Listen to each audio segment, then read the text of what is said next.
Ce matin, j'aimerais parler devant vous des merveilleux dons que Dieu a fait à sa création. Il a offert à l'ensemble de sa création des dons spécifiques, et c'est la nature tout entière qui proclame la grandeur de Dieu.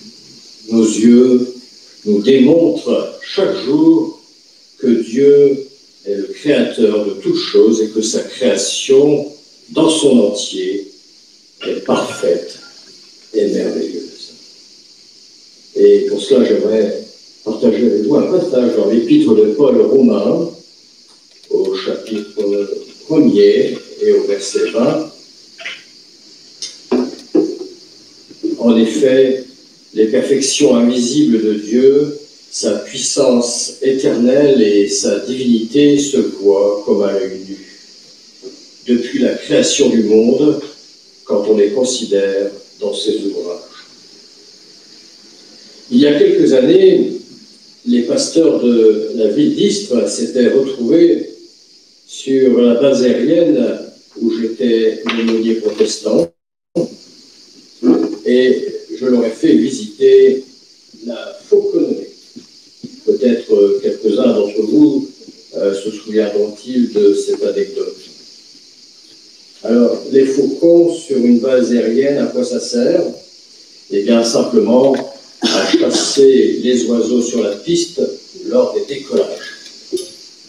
Et on nous a présenté la Formule 1 des faucons, le faucon pèlerin.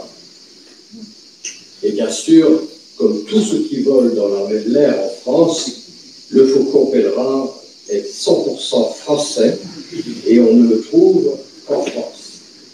C'est un peu, si vous voulez, comme le Rafale. Il n'y a rien de mieux, mais personne à cette époque n'en voulait.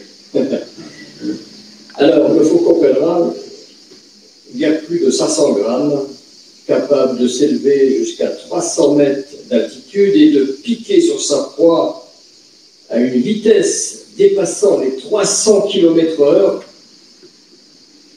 Les os du faucon pèlerin sont creux, comme pour alléger son poids, comme nos avions de dernière génération. Et notre guide, qui était quelqu'un de passionné, nous a expliqué que ses narines sur le bec se ferment automatiquement pour éviter que l'air n'entre et ne crée de lésions au niveau du cerveau, tant la chute du rapace est vertigineuse. Et enfin, pour couronner le tout, nous avons appris que les faucons pèlerins possèdent une vue à rendre jaloux les meilleurs opticiens, alors que nous regardons un arbre dans son entier. Eh bien, le faucon discerne, quant à lui, la fourmi qui escalade le tronc de l'arbre. Les faucons possèdent en effet un zoom qui leur permet de grossir l'image, un peu comme nos objectifs d'appareil photo. D'ailleurs, peut-être avez-vous déjà marqué les rapaces, les faucons, quand ils font la mise au point, tac, tac. Vous avez remarqué ça, non? Ils oscillent la tête comme un objectif. Et là, j'ai qu'une chose à dire, chers amis, notre Dieu est merveilleux. C'est lui qui a doté chaque espèce animale de dons extraordinaires. Et certains de ces dons nous semblent tellement démesurés en comparaison de nos capacités à nous, simples humains. Chaque espèce a pu ainsi trouver sa place dans la chaîne animale, si complexe et si fragile que l'homme tente aujourd'hui de sauver après l'avoir si longtemps méprisé. Et je vous donnerai pour cela quelques exemples. Peut-être le saviez-vous, mais si l'homme pouvait sauter d'un seul bond comme la cigale, à son échelle, il pourrait alors s'élever jusqu'à 900 mètres d'altitude. C'est la hauteur optimale pour commencer à sauter en parachute. C'est fou, non? Si l'homme disposait de la même force musculaire que la fourmi, à son échelle, eh bien c'est une charge de 3500 kg qu'il pourrait déplacer. La chouette, en pleine nuit, dispose d'une vue 100 fois supérieure à la nôtre, et par rapport à la mienne, c'est 300 fois, parce que j'ai perdu beaucoup. Est-ce que c'est pas chouette, hein? Et puis enfin, aussi cette taupe, qui est plus connue pour sa myopie, mais qui peut quand même creuser dans vos jardins, si vous n'y prenez garde, jusqu'à 100 mètres de galerie en une seule nuit. Et j'ai noté également que la larve de la mythe n'a pas moins de 11 cerveaux. 11 cerveaux, et tout ça pour faire quoi? Des trous dans nos charpentes. C'est un peu du gâchis quand même, hein. Mais ce matin, j'aimerais surtout aborder devant vous les 3 dons de Dieu qui me semblent les plus essentiels pour nous, des dons uniquement offerts cette fois à nous, les hommes et les femmes de sa création. Et les voici. Le premier de tous ces dons, c'est la pensée de l'éternité. Vient ensuite le salut en Jésus-Christ. Et enfin, le Saint-Esprit de Dieu. Des dons exceptionnels que possèdent certains animaux peuvent certes nous étonner, mais Dieu va placer l'homme au-dessus de cette création animale et ses dons naturels vont dépasser tous les autres dons. Et le premier d'entre tous, comme je l'ai cité, la pensée de l'éternité. Dieu a premièrement choisi de donner à l'homme l'autorité sur sa création. Et nous lisons dans le livre de la Genèse, au premier chapitre, au verset 26, « Détail sur toute la terre et sur tous les reptiles qui rampent sur la terre. Dieu créa l'homme à son image, il le créa à l'image de Dieu, il créa l'homme et la femme. » David chantera ce cantique au psaume 139. « Je te loue, ô Dieu, de cette créature si merveilleuse. » C'est souvent cette phrase que je répète devant ma femme, vous voyez, pour l'impressionner un peu.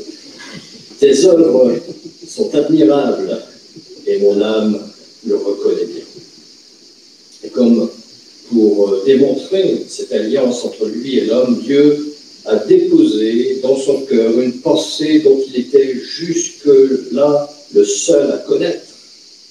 Ecclésiaste, chapitre 3, verset 11. Dieu a fait toutes choses belles en son temps, et même il a mis dans leur cœur la pensée de l'éternité. Bien que l'homme ne puisse pas saisir l'œuvre que Dieu fait du commencement jusqu'à la fin. La pensée de l'éternité, c'est bien de cela qu'il s'agit. Avec cette pensée hors du commun, l'homme devient une créature tellement différente des autres créatures et tellement plus semblable à Dieu. Non seulement Dieu offre une autorité à l'homme, qui le place au-dessus du reste de sa création, mais il est désormais le seul dans sa création à pouvoir élever ses propres pensées, s'il le souhaite, jusque dans la pensée de son Créateur, dans la pensée de Dieu. Il possède désormais dans son cœur la pensée de l'éternité. Et nous sommes tous dotés de cette pensée, que nous le sachions, que nous l'ignorions. Chacun de nous essayons de saisir ce qui pourrait, par exemple, nous arriver après la mort. Et c'est aussi cela, la pensée de l'éternité. Y a-t-il une vie après la vie? Que nous soyons croyants ou pas, tous, nous avons forcément déjà pensé à l'au-delà, avec confiance ou scepticisme, dans l'espérance ou dans la crainte, en broyant du noir ou en se plongeant dans les promesses de Dieu. Nous y pensons parce que nous sommes justement doués de cette pensée de l'éternité. Et y penser n'a rien de surprenant, ni d'alarmant, ni même de négatif. sauf évidemment si vous y pensez du matin au soir. Hein.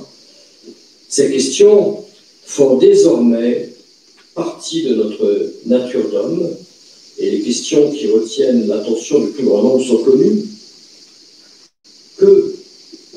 Qui doit-on croire? La vie éternelle est-elle accessible à tous? Est-elle réservée seulement à quelques-uns? Peut-on mériter une vie après la vie? Y a-t-il un juge? Quelles sont les règles? La pensée de l'éternité mérite toute notre attention, mais peut aboutir à des voies sans issue. Comment, par exemple, s'approcher de Dieu et rencontrer son cœur pour qu'il parle à nos cœurs? Beaucoup ont cherché à comprendre la pensée de Dieu, mais sans jamais rencontrer Dieu dans leur propre vie. Et qu'en est-il de nous ce matin? Jésus va confier à ses disciples, dans l'évangile de Jean, chapitre 5, en vérité, je vous le dis, celui qui écoute ma parole et qui croit en celui qui m'a envoyé a la vie éternelle et ne vient point en jugement, mais il est passé de la mort à la vie. Alors, chers amis, demande Paul en s'adressant à Dieu. Nous sommes tous ici, qui que nous soyons, quel que soit notre cheminement personnel, au bénéfice de cette grâce de Dieu offerte à sa création. Il nous est aujourd'hui possible de rencontrer notre Créateur dans le secret de nos cœurs. Mais la Bible nous avertit également que tous ne l'ont pas souhaité. L'apôtre Paul, dans son épître aux Romains, au chapitre 1er, nous dit « La colère de Dieu se révèle du ciel comme contre toute impiété et toute injustice des hommes qui retiennent injustement la vérité captive. Car ce qu'on peut connaître de Dieu est manifeste pour eux, Dieu le leur ayant fait connaître. » Et au verset 21, Paul est sévère, mais peut-être est-il juste. Ils sont donc inexcusables.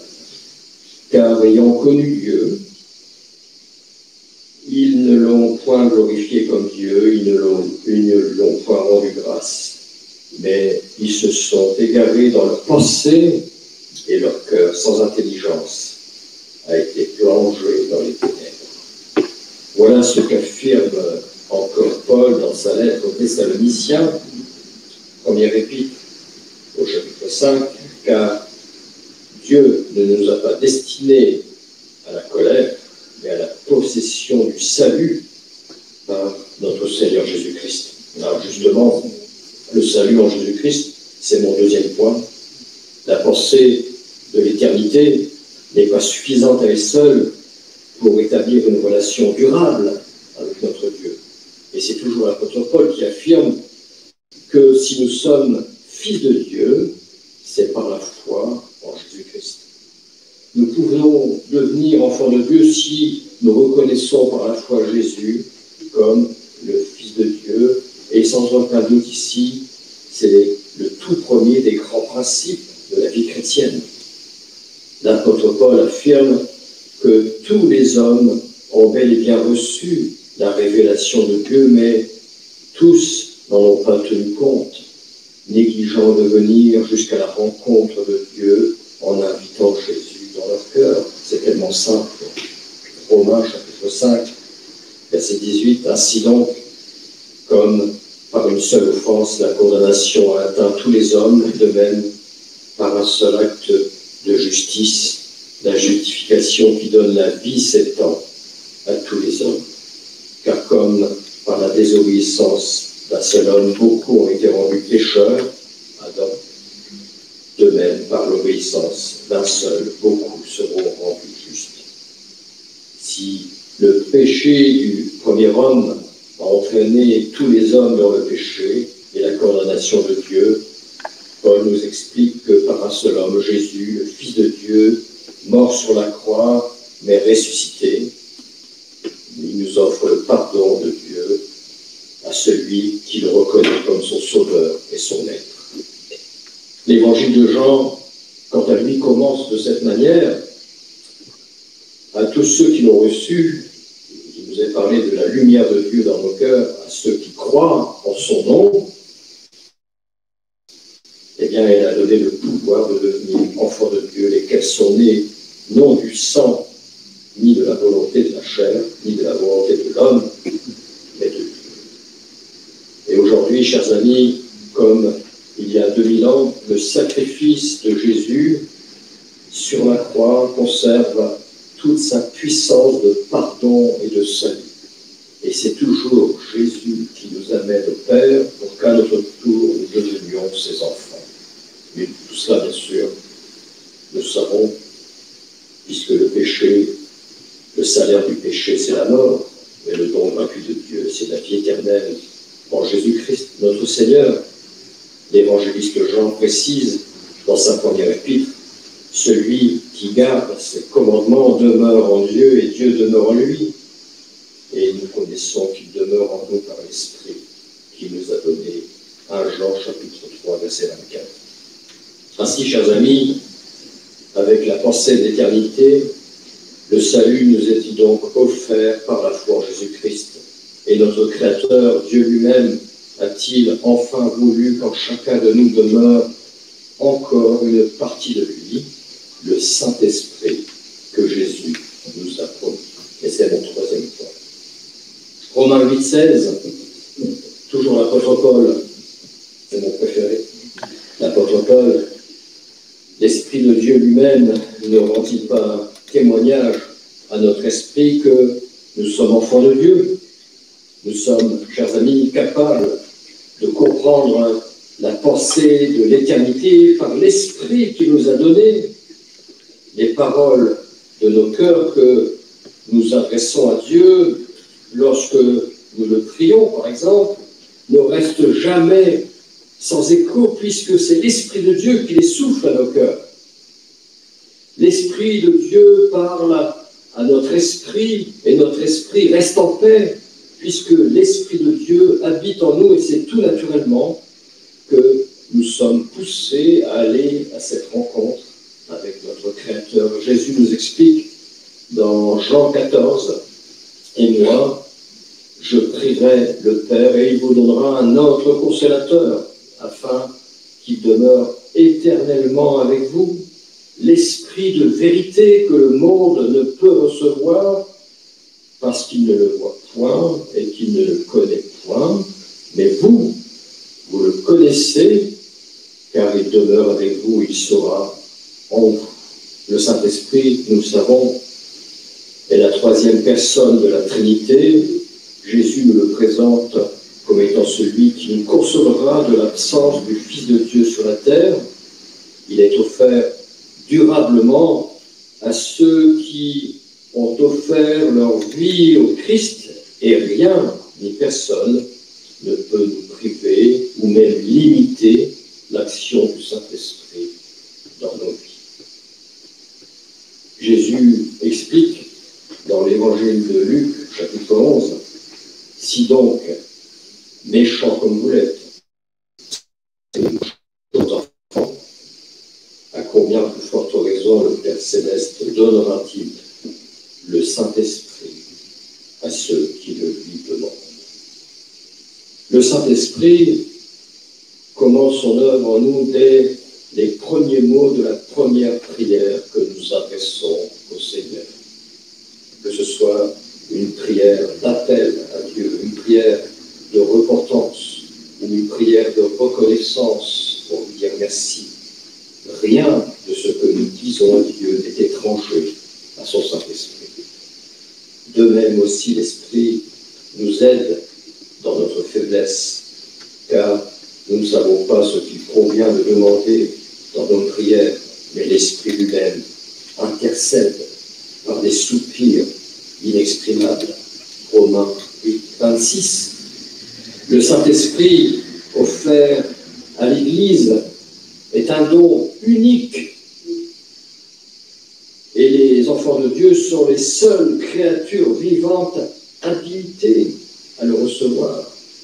Le Saint-Esprit nous offre plénitude et discernement, parfois puissance, et j'espère le plus souvent sagesse. Écoutons Dieu pour nous parler par son esprit.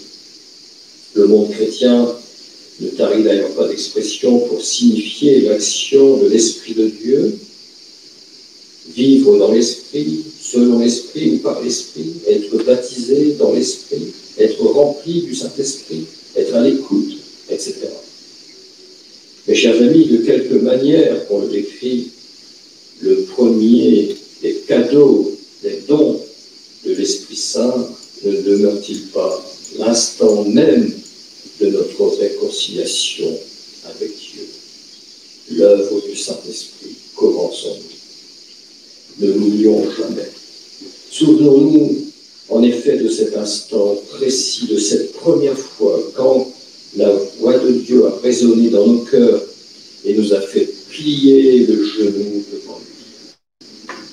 Qui est donc celui qui a provoqué ce beau sentiment d'abandon et de repentance, sinon l'esprit de repentance lui-même, le Saint-Esprit, quand nous disons à Dieu notre péché et notre désir d'être pardonné.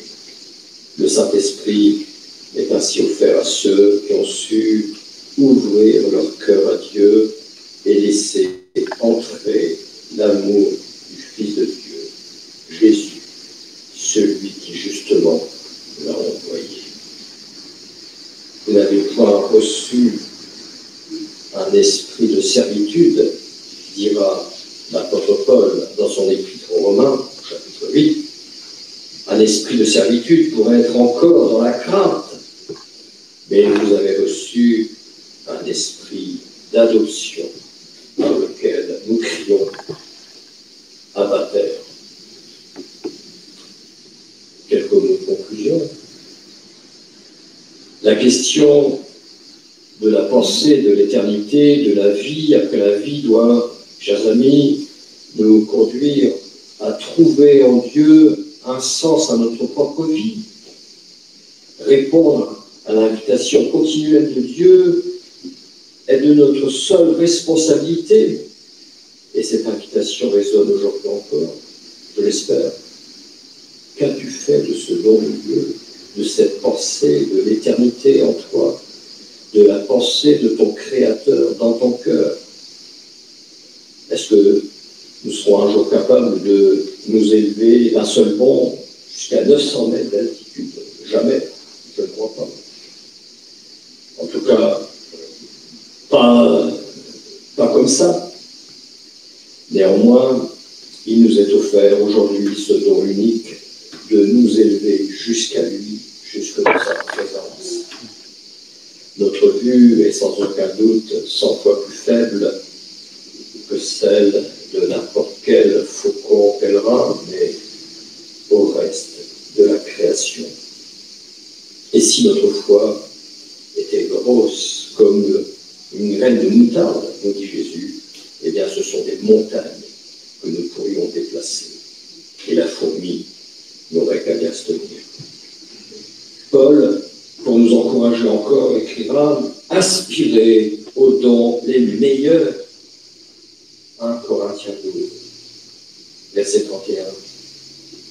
Dieu ne nous offre-t-il pas ces dons les meilleurs, des dons hors du commun qui devraient étonner au plus haut point le reste de la création, des dons d'une nature tellement différente, tellement supérieure à tous les autres dons, sa pensée dans nos cœurs, la pensée de l'éternité, son Fils Jésus, la source de notre salut, son Esprit Saint, notre consolateur et notre source d'inspiration. La pensée du Père, son Fils Jésus, le Saint-Esprit, l'homme créé à l'image de Dieu, reconnaît dans son cœur la nature du Dieu trois fois saint, le Dieu trinitaire, comme nous qui avons été créés à son image.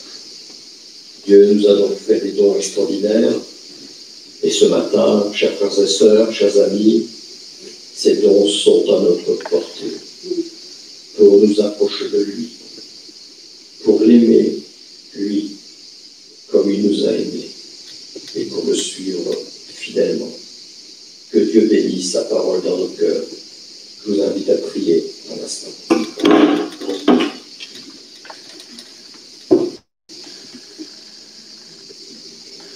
Notre Dieu, notre Père, nous sommes placés devant toi, tellement reconnaissants de ce que ta parole nous fait redécouvrir ce matin. Tu as fait des dons merveilleux à ta création. Et la femme que tu as créée, que tu as voulu et que tu as choisie.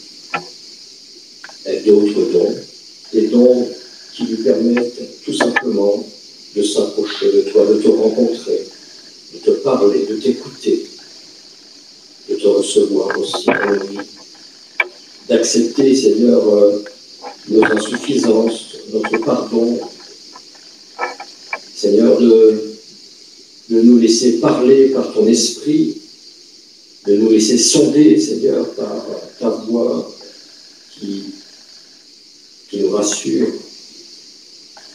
Et Seigneur, dans tous les aspects de notre vie, dans toutes les épreuves que nous pouvons traverser, dans toutes les difficultés qui parfois s'annoncent, nous voulons, Seigneur, porter nos regards vers toi et te redire, Seigneur, combien nous apprécions, Seigneur, ta grâce, ton amour et ta paix dans nos cœurs.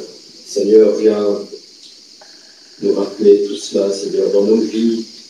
Viens nous redire, Seigneur, que tu es celui sur qui nous pouvons compter. Renouvelle, Seigneur, en nous, Seigneur, notre zèle, notre ferveur et notre amour pour toi et pour les autres. Seigneur, fais ton œuvre dans nos vies, nous t'en prions. Seigneur, je veux maintenant te demander de bénir notre assemblée, de bénir notre Église, de mettre à part cette journée encore qui n'est pas terminée.